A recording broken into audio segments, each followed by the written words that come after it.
सभी छोटे भाई बहनों को नमस्कार, राम राम, बहुत सारा प्यार। मुझसे ये वाला क्वेश्चन कमेंट सेक्शन में एक छोटे भाई ने पूछा था, तो मैं बहुत माफ़ी चाहता हूँ कि इस क्वेश्चन को बनाने में मैंने 1 या 2 दिन की डिले कर दी। पर कोई प्रॉब्लम नहीं है, अभी हमारा एग्ज़ाम भी नहीं है, तो इसलिए मैं इस क्वेश्चन को अब बना देता हूँ।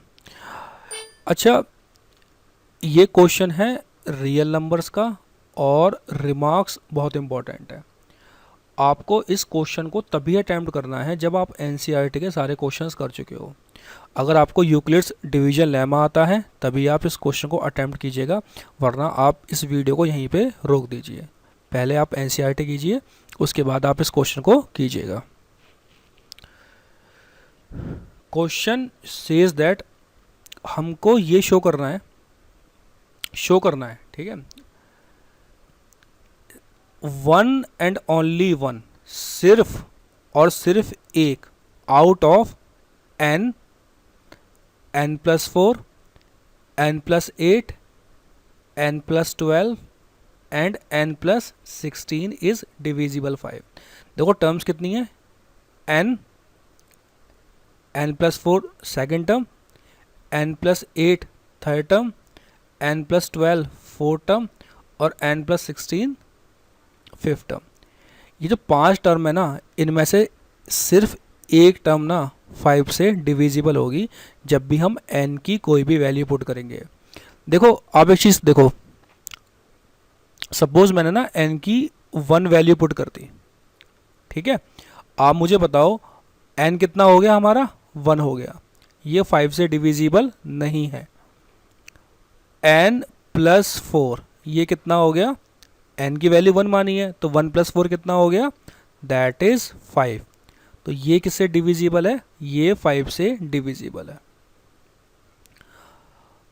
n+8 हमारी थर्ड टर्म है, n कितना है 1, 1+8 कितना हो गया 9। क्या 9 5 से डिविजिबल है, 9 5 से डिविजिबल नहीं है। n+12, 1+12 that is 13। क्या 13 5 से डिविजिबल है, 13 भी 5 से डिविजिबल नहीं है। n+16, 1+16 कितना हो गया 17, 17 भी 5 से डिविजिबल नहीं है। तो आपने देखा कि इन 5 टर्म्स में से सिर्फ n/4 ही 5 से डिविजिबल है। तो एक बार में आप n की कोई भी पॉजिटिव वैल्यू रखेंगे ना, तो सिर्फ एक टर्म 5 से डिविजिबल होगी। मैं काम करता हूँ, चलो मैं n की वैल्यू ना एक बार आपके सामने 3 रखता हूँ। तो n तो 5 से डिविजिबल नहीं है। फिर मैं चेक करता हूँ n+4, n+4 कितना हो गया, 3+4 7। क्या ये 5 से डिविजिबल है, नहीं। मैं चेक करता हूँ n+8, 3+8 कितना हो गया 11, 11 भी 5 से डिविजिबल नहीं है। फिर मैं चेक करता हूँ n+12, n कितना है 3, 3+12 कितना हो गया 15। अरे ये तो 5 से डिविजिबल है। अब मैं चेक करता हूँ n+16, 19। क्या ये 5 से डिविजिबल है, ये भी 5 से डिविजिबल नहीं है। आपने देखा इन पांचों टर्म्स में सिर्फ एक टर्म 5 से डिविजिबल है। यही हमको प्रूव करना है। हम प्रूव कैसे करते थे, हम प्रूव करते थे यूक्लिड्स डिवीजन लेमा से। बहुत बहुत डिटेल में एक्सप्लेन किया है मैंने रियल नंबर्स में, तो आप पहले प्लीज़ उसको देखिएगा। अब इस क्वेश्चन को कैसे करना है वो मैं आपको बताता हूँ। आई होप आपको समझ में आया होगा। सिर्फ 5 टर्म्स में से ना सिर्फ और सिर्फ एक टर्म ही 5 से डिविजिबल होगी।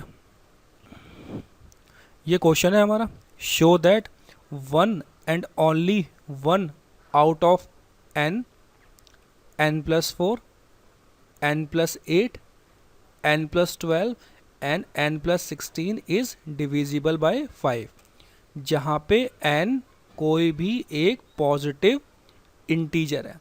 सबसे पहले क्या करते थे हम, जब हम यूक्लिड्स डिवीजन लेमा करते थे, हम बोलते थे let n be any positive integer. Using Euclid's division lemma हम n को लिख सकते हैं n is equal to b q plus r. देखो वहाँ पे हम ज़्यादातर a लिखते थे, let a be any positive integer.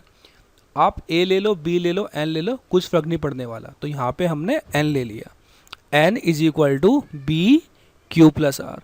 और हमको पता है कि जो r की वैल्यू होती है ना वो ज़ीरो या ज़ीरो के बराबर होती है, ज़ीरो से बड़ी होती है, लेकिन b से क्या होती है, हमेशा छोटी होती है।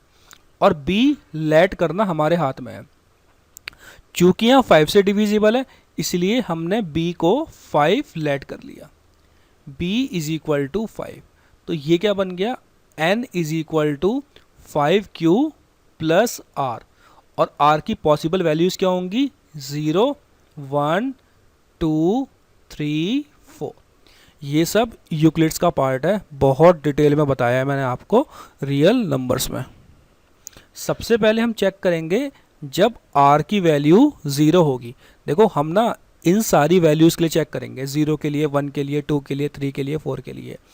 और इन्हीं नंबर्स में जितने भी पॉजिटिव इंटीजर्स हैं वो सारे के सारे इन्हीं में आ जाएंगे, ठीक है। तो जब हमने r की वैल्यू 0 ली, तो जब मैं यहाँ पे r की वैल्यू 0 पुट करूँगा तो n की वैल्यू कितनी हो जाएगी, 5q। अब मैं 1 बाय 1 इन पाँचों को निकालूंगा। n की वैल्यू कितनी है, 5q। देखा यहाँ पे 5q है, मतलब q भी कोई एक पॉजिटिव इंटीजर होगा। मुझे एक बात बता, अगर q1 होगा तो 5 होगा, q2 होगा तो 10 होगा। मतलब यहाँ पे जो 5 है ना, ये 5 इसका फैक्टर है। ये क्या है, 5 इंटू क्यू। अगर 5 इसका फैक्टर है तो इसका मतलब क्या है, जो 5q कोई भी टर्म होगी ना वो किससे डिविजिबल होगी, 5 से डिविजिबल होगी। तो यहाँ पे क्या है, n 5 से डिविजिबल है और मैंने इसको 1 मान लिया। हम बात करते हैं n प्लस 4। n की जगह मैंने 5q पुट कर दिया, 5q प्लस 4। देखो 5q तो 5 से डिविजिबल होगा, लेकिन प्लस 4 के बाद ये डिविजिबल नहीं होगा। अगर 5 कॉमन आ गया तो नंबर डिविजिबल होगा, वरना नंबर डिविजिबल नहीं होगा। n प्लस 8, जहाँ पे n था वहाँ मैंने 5q प्लस 8 कर दिया, ये भी 5 से डिविजिबल नहीं है। n प्लस 12, जहाँ पे n था वहाँ पे मैंने 5q प्लस 12 लिख दिया, ये भी क्या है, 5 से डिविजिबल नहीं है। n प्लस 16, जहाँ पे n था वहाँ पे 5q लिख दिया, और 5q प्लस 16 भी 5 से डिविजिबल नहीं है। तो आपने देखा यहाँ पे ना सिर्फ 5q डिविजिबल है 5 से। तो देखा इन पांचों में सिर्फ एक आया है।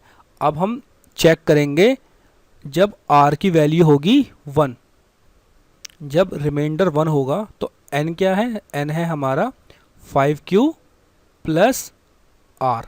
हमने r की वैल्यू 1 पुट कर दी, ये कितना बन गया, ये बन गया हमारा 5q प्लस 1। सबसे पहले हम n लिखते हैं, n कितना आ गया, 5q प्लस 1, ये 5 से डिविजिबल नहीं है। दूसरा n प्लस 4, n की जगह हम लिख दिया 5q प्लस 1 और प्लस 4। मुझे बताओ 1 प्लस 4 कितना होता है, 5 होता है। ये कितना हो गया, 5q प्लस 5। इन दोनों से ना मैंने 5 कॉमन ले लिया, तो अंदर क्या बच गया, 5 इंटू क्यू प्लस 1। अब देखो 5 क्या है, इसका फैक्टर है, तो ये जो टर्म होगी ना n प्लस 4, ये 5 से डिविजिबल होगी। तो ये हमने क्या मान ली, सेकंड मान ली।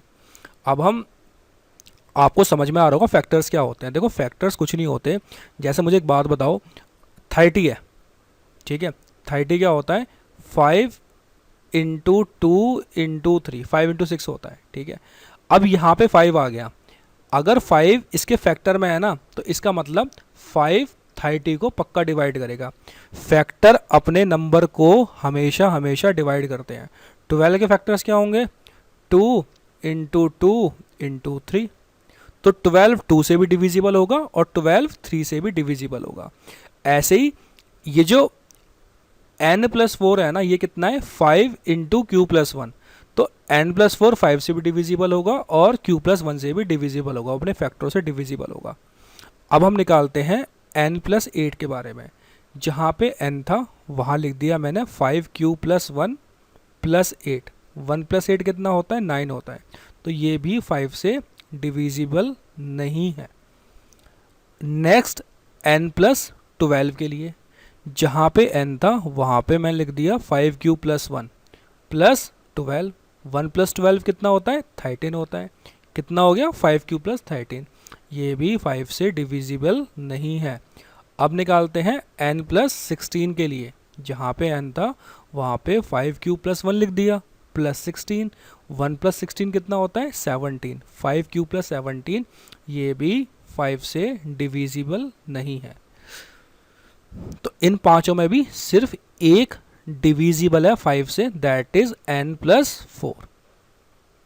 अब हम r की वैल्यू 2 पुट करेंगे तो n कितना हो गया?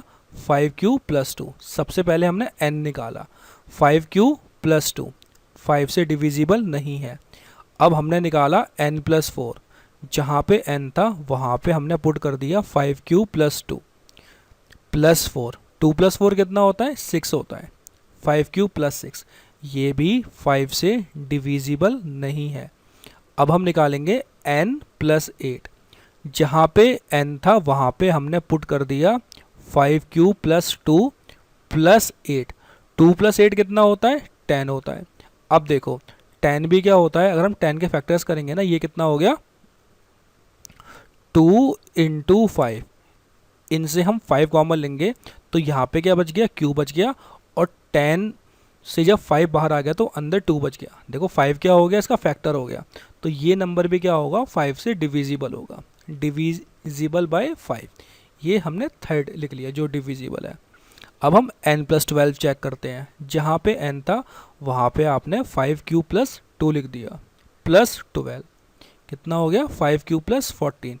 ये भी डिविजिबल नहीं है। n plus 16, 5q plus 16। यहाँ पे क्या लिखना है मेरे को? 5q plus 2 plus 16। ये कितना हो जाएगा? 5q plus 18। देखा आपने? ये भी क्या है? 2 से डिविजिबल नहीं है। तो यहाँ भी क्या आया है? इन पांचों में भी सिर्फ एक आया है जो कि 5 से डिविजिबल है। अब हम चेक करेंगे r इज इक्वल टू 3 के लिए। तो n को क्या डालेंगे? 5q plus 3। n के लिए चेक करा, डिविजिबल नहीं है। चेक किसके लिए करेंगे? n प्लस 4 के लिए चेक करेंगे। जहाँ पे n था वहाँ पे आपने 5q प्लस 3 लिख लिया प्लस 4। 5q प्लस 7, ये भी 5 से डिविजिबल नहीं है। n प्लस 8, जहाँ पे n था वहाँ पे आपने 5q प्लस 3 लिख लिया प्लस 8। ये क्या आ गया? 5q प्लस 11, ये भी 5 से डिविजिबल नहीं है। n प्लस 12, जहाँ पे n था 5q प्लस 3 प्लस 12। 3 प्लस 12 कितना होता है? 15 होता है। 15 क्या हो गया? 5 इंटू 3। आप क्या लेंगे? 5 कॉमन लेंगे, अंदर क्या बच गया? q plus 3। तो ये क्या है? ये 5 से डिविजिबल है। इसको आपने फोर्थ लिख दिया। n plus 16, 5q plus 3 plus 16 कितना आ गया? 5q plus 19। ये भी 5 से डिविजिबल नहीं है। इसमें सिर्फ 5 से एक डिविजिबल है, दैट इज n बाय 12। अब हम लेते हैं r is equal to 4। n कितना हो गया? 5q plus 4। पहले n लिखते हैं। 5q प्लस 4 डिविजिबल नहीं है। n प्लस 4, जहाँ पे n था 5q plus 4 plus 4। 5q plus 8 divisible नहीं है। n प्लस 8, जहाँ पे n था वहाँ पे 5q प्लस 4 पुट कर दिया प्लस 8। 4 प्लस 8 कितना हो गया? 12। ये कितना हो गया? 5q plus 12। ये भी 5 से डिविजिबल नहीं है। n प्लस 12, जहाँ पे n था वहाँ पे 5q प्लस 4 पुट कर दिया प्लस 12। 5q प्लस 16 डिविजिबल नहीं है। n प्लस 16, जहाँ पे n था वहाँ पे आपने 5q प्लस 4 पुट कर दिया प्लस 16। 4 प्लस 16 कितना होता है? 20। और 20 क्या होता है आपका? 5 इंटू 4। आपने 5 कॉमन ले लिया, अंदर क्या बच गया? q plus 4। अब 5 फैक्टर है तो ये क्या होगा? 5 से डिविजिबल होगा। ठीक है, तो ये हमने फिफ्थ लिख दिया। हमने देखा जब हम B5 लेंगे ना, जब हम B5 लेंगे तो हमारे सामने ना R की पॉसिबल वैल्यूज़ क्या होंगी, 0 1 2 3 4। और हमने अब सारी R की वैल्यूज़ के लिए चेक कर लिया, और हर बार हमने क्या देखा, जब R की वैल्यू 4 थी तो n+16 डिविजिबल था 5 से। जब R की वैल्यू 3 थी तो n+12 डिविजिबल था 5 से। जब R की वैल्यू 2 थी n+8 5 से डिविजिबल था। जब R की वैल्यू 1 थी n+4 डिविजिबल था, 5 से डिवाइड होता था। जब R की वैल्यू 0 थी तो सिर्फ n 5 से डिवाइड होता था। तो इन पांचों में से ना सिर्फ एक ही डिवाइड होता था 5 से, और वही हमको क्वेश्चन में प्रूव करना था। बाद में आपको सिर्फ इतना लिख देना है, from first second third fourth and fifth it is clear that only one and only one out of n+4 n+8 n+12 n+16 is divisible by 5। ये पूरा का पूरा क्वेश्चन लिख देना है, बस ये लिख देना है फ्रॉम 1 2 3 4 एंड 5। क्वेश्चन समझ में नहीं आया ना, तो देखो यार आपको ना रियल नंबर्स पढ़ना पड़ेगा, ठीक है। और रियल नंबर्स पढ़ने के बाद समझ नहीं आ रहा तो मुझे कमेंट कर देना प्लीज़, ठीक है।